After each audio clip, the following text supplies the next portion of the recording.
So Luke Cage Season 2 was added to Netflix around a month ago, and I've been watching it ever since the day it came out, and I've been following along with it as I am a big fan of the Marvel Netflix shows, and this was the latest one. And did it stack up?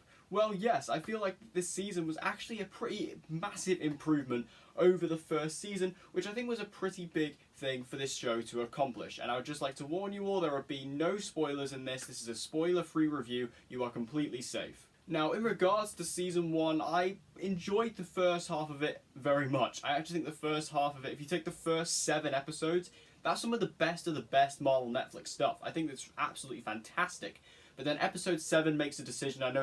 I'm sure you all know what I'm talking about. Episode 7 makes a decision, and after that decision is made, the show just goes on a massive decline until the season finale, which the season finale may be the weakest episode of Season 1.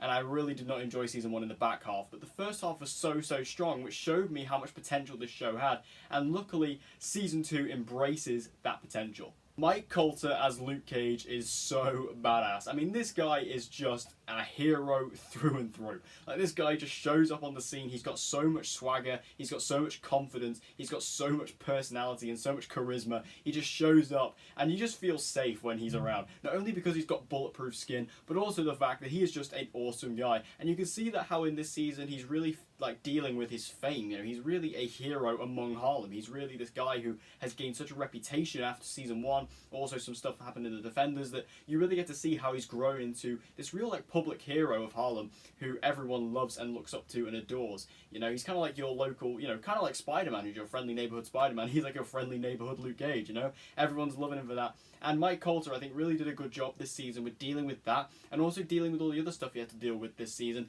in terms of other characters, in terms of what was going on post the Defenders, and I think he did a really good job with handling all of that, and just remaining to be a good action and being a good leading man, as he always was. I feel like Mike Colter is a real blessing to this show, and he is, in my opinion, the best casting choice for Luke Cage. Also, Simone Missick, who plays Misty Knight, was absolutely fantastic in this season. Misty Knight, I've got to say, is probably my favourite character in Luke Cage. I think she's really good, especially because after the Defenders, where obviously in the Defenders she lost her arm, you see her how she's dealing with that in this season and how she's kind of being treated differently than she was before, and you get to see how that's really affecting her in her mental state, and I thought that was really fantastic.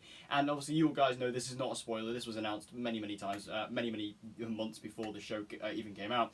But Misty Knight does get her robotic arm in this season, which was really cool to see. Obviously, you would have seen the photo from Entertainment Weekly of her and Luke Cage doing the team up. It was so good. And the fact that Misty Knight actually finally has her arm from the comics is really cool.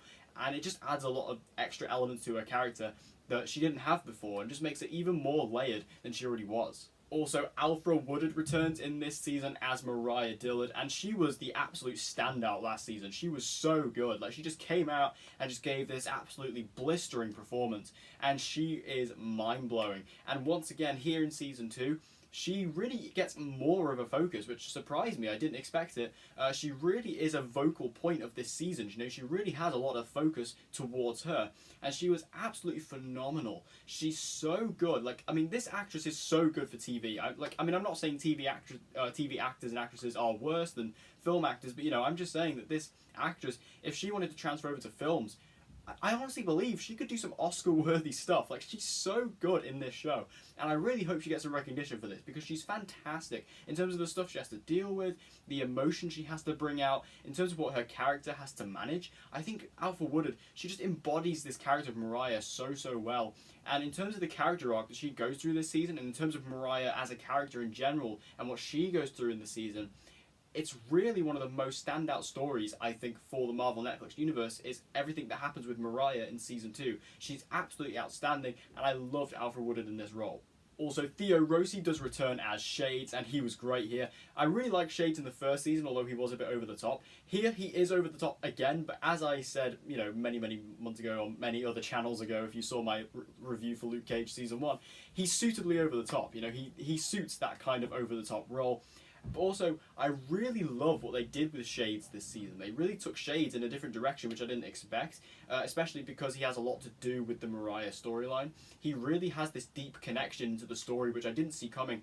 And again, Theo Rossi, I think, really stepped up to the plate. I think he really did a good job. And I really enjoyed what he brought to the role and what Shades brought to the story. I think it was a really excellent way to put his character in this position. And given what happened to him, I don't know where they're going to go with him in Season 3, but I'm really excited to know.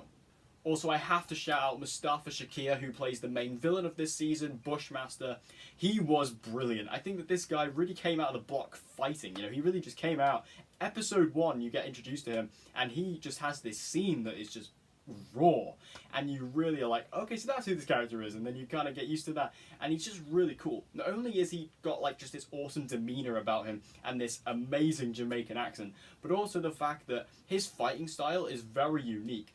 And one thing I really appreciated about Luke Cage Season 2 and Bushmaster is while he does have bulletproof skin, like Luke Cage, he fights completely differently to Luke Cage. Because if you remember back to Luke Cage Season 1 when we had, you know, Luke Cage versus Diamondback, they both had similar abilities. They were both just two big guys punching each other. This is completely different. You have Luke Cage with bulletproof skin who fights as he always does. You know, he's this big bulky guy. But then he's up against Bushmaster who, while also having bulletproof skin, moves and fights around really energetically, really quickly, does a lot of turns and kicks and flips.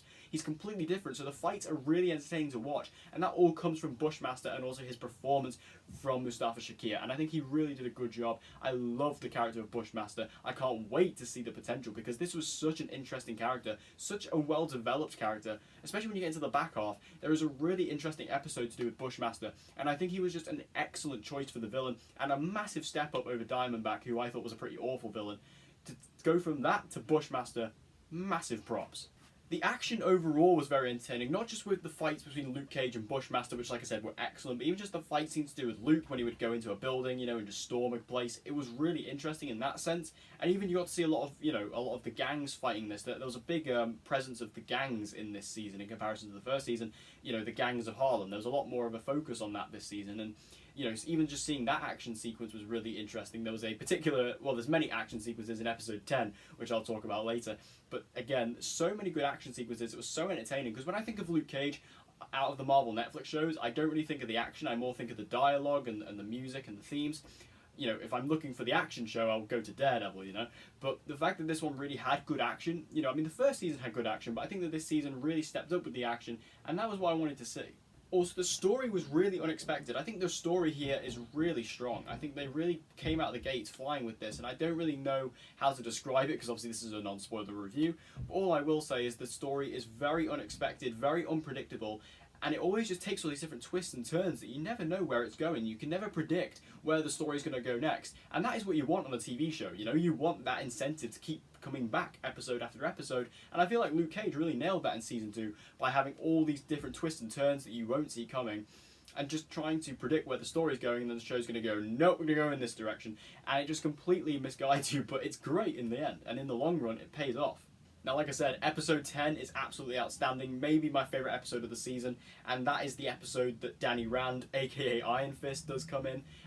Again, that's not a spoiler, that was announced beforehand. So there is an episode where Danny Rand shows up as Luke Cage, or as Iron Fist, and he comes in and helps out Luke Cage for an episode, and all the action there was awesome. Seeing Danny Rand, by the way, Danny Rand and Finn Jones as Danny Rand, he's the best he's ever been in that single episode. You know, much better than he was in his own show, much better than he was in The Defenders. He's much better here in Luke Cage season 2. It makes me a lot more optimistic for Iron Fist season 2, and he was just so good here, and just episode 10 in general. Maybe just for the fan service and seeing the Heroes for Hire is maybe why it's my favourite episode of the season. But I just think it was a great episode overall, and just seeing the dynamic between Luke and Danny come back again, always good. Also, the music. Oh my god, the music. I mean, the music is so good in this show that it really just exemplifies the tone and the themes that this show is trying to employ. It really just helps emphasize those two, you know, it just pushes it up to 11. And I feel like the music in season 1 was absolutely beautiful, but seeing it again here in season 2, you know, like Gary Clark Jr. does a couple pieces here, which is awesome, and there's a few others as well who do some music pieces for this show in this season. And the music, you know, just the jazz and the Motown kind of vibes going on, which, you know, Motown is my favourite genre of music. It's not quite Motown, obviously, but it's a bit more jazzy than that. But again, even taking it down that route was just so nice, and it fits the show so well.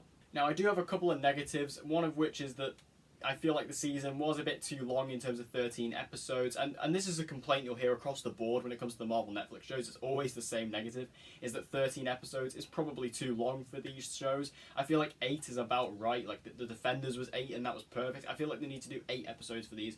However, I will say this wasn't as bad as a lot of the other ones is. This wasn't as bad as like Jessica Jones season 2, which was the last one we got, or The Punisher. I feel like this was a lot more tight, a lot more focused, and again, the story was paced out a lot better throughout the episode, so the 13 didn't feel like as much of a length as it normally does, so I will give them that, but they still could have shortened it and dialed it back just a little bit. And also, some episodes can drag just a little bit.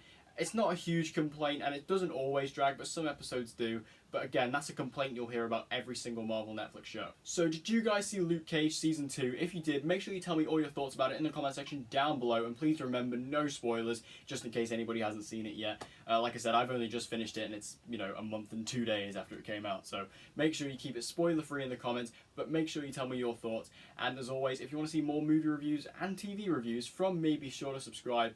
And I hope to see you guys again in my next video. Also, as you saw at the start of the video, I would also like to dedicate this review to Mr. John Schnepp, who unfortunately passed away very, very recently. He was a huge influence onto my life and also to my aspirations in my career. You know, seeing him on Collider with Collider Heroes and things like that, he was just a real inspiration, you know. He was a really nice guy. All I've ever heard about that man is that he was the most kind, genuine, and funny guy. And I really feel like I needed just to talk about him just a little bit, because I really feel like he was a true inspiration to all of us. And I know, John, I know you're up on your next adventure doing whatever you're doing, and I know you're making everyone smile where you are. Make sure you keep doing that, my friend, and you will be sorely missed. Rest in peace, John Schnepp.